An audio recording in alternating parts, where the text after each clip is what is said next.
وعلیکم السلام، کیا ملک موبائل پشاور اور اسٹیڈیم چوک ہماری شاپ ہے، مین شاپ ہے ہماری 2007 سے جو ہے نا ہمارے پاس ساری ویرائٹیز ہے.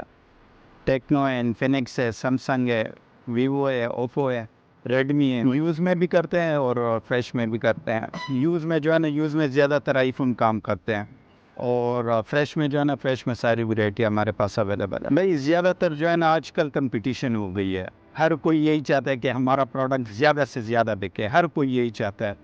اور اصل میں زیادہ تر جو ہے نا ابھی پرائزز اس وجہ سے کم ہوئے ہیں کہ کمپٹیشن بہت زیادہ ہے. تقریباً اگر ایک کمپنی کے لحاظ سے دیکھنا چاہتے ہیں، اگر کچھ پروڈکٹ کے لحاظ سے آپ دیکھنا چاہتے ہیں تو 2 لاکھ 3 لاکھ یہ نارمل ہے. ہمارے پاس 16 سے 17 پروڈکٹ ہیں، اور ایک ہی پروڈکٹ میں جو ہے نا ہم نے تقریباً 2 لاکھ 3 لاکھ روپے نقصان کیا ہے. ہر کوئی یہی چاہتا ہے کہ ہم جو ہے نا کم پرائز میں لیں، اور ہر کسی کو یہ پتہ ہے کہ پرائزز کم.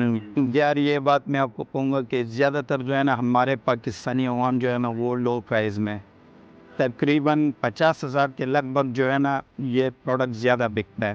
وہ 50,000 تک کی رینج میں وہ انفینکس ہے، ٹیکنو ہے اور زیومی ہے، یہ بہت زیادہ بک رہا ہے. وہ ہمیں پھر ریبیٹ ملتا ہے. زیادہ تر وہ جو پرانے ہوتے ہیں، تقریباً مہینے 2 مہینے سے جو اسٹاک پڑا ہوتا ہے وہ اس پہ ریبیٹ نہیں دیتے. تقریباً 15 سے 20 دن کے اندر جو کبھی سے ہم مال پرچیز کرتے ہیں اس میں جو ہے نا اس میں ریبیٹ آ جاتا ہے. ریئیکشن ان کا یہی ہوتا ہے کہ یار ہمارے بہت زیادہ نقصان ہوا ہے، صحیح ہے. پھر ہم اس کو یہ تسلی دیتے ہیں کہ اگر آپ نے یہ پروڈکٹ ابھی پرچیز کرنا ہے تو آپ کو ہم اس پرائز میں دے سکتے ہیں.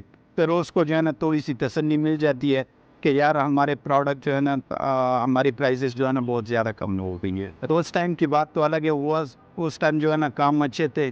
اور اگر آپ 2020-2021 کے لحاظ سے دیکھنا چاہتے ہیں تو ماشاءاللہ سے ابھی کام بہت اچھا ہے. حکومت ابھی اچھے اقدامات لے رہی ہیں ماشاءاللہ سے. ابھی جو ہے نا پرائزز اور بھی کم ہوں گے انشاءاللہ. ہماری امیدیں جو ہے نا حکومت سے بہت اچھی ہیں. انشاءاللہ اور بھی اچھے ہوں گے، ہمارا کاروبار اور بھی اچھا ہوگا انشاءاللہ.